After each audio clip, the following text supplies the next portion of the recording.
नमस्ते प्रणाम, मेरे यूट्यूब चैनल पे आप लोग का स्वागत है। और देखिए बहुत ठंडी उंडी लग रहा है आप लोग को। वीडियो बना रहे हैं, तबीयत सही नहीं है। आप लोग सुनिएगा, ढेर सारा प्यार दुलार आशीर्वाद जरूर दीजिए। बहुत दर्द भरा पूर्वी निर्गुण गीत है, आप लोग सुनिएगा। ढेर सारा प्यार दुलार आशीर्वाद जरूर दीजिए।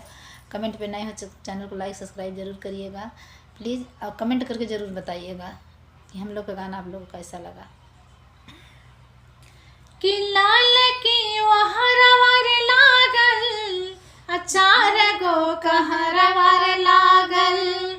लाल की वहरवर लागल, कि चार गो कहरवर लागल, कि चार गो कहरवा टांगल। कि आहे जिधना अकावने नगरिया डोलिया जाई हो राम।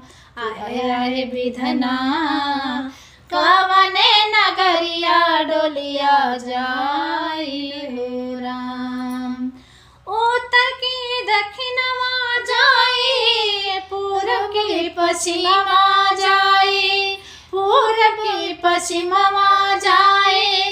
उत्तर की दक्षिणवा जाई, पूर्व की पश्चिमवा जाई, पूर्व के पश्चिमवा जाई। विधि के बिढ़वा केहू ना बचावे आई, कि विधि के विधनवा बा केहू ना बचावे आई। कि आहे विधना कवना नगरिया डोलिया जाई हो राम।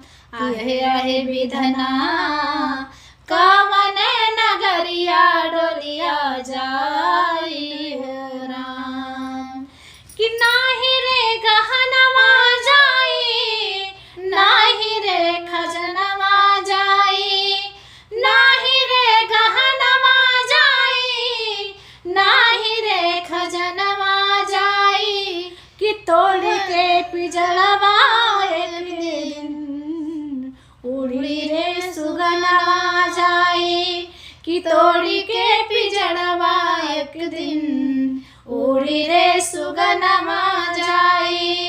कि आहे विधना के करा नगरिया डोलिया जाई हो राम। कि आहे विधना के करे नगरिया डोलिया जाई है राम। कि लाल की वहारा मारे लागल, चार गो कहरवा टांगल। कि लाल की वहारा लागल, चार गो कहरवा टांगल, कि चार गो कहरवा टांगल। कि आहे विधना अकावने नगरिया डोलिया जाई हो राम। आहे विधना कवने नगरिया डोलिया जाई हो राम। लोग का गाना कैसा लगा आप लोग सुनिएगा। ढेर सारा प्यार दुलार आशीर्वाद जरूर दीजिएगा।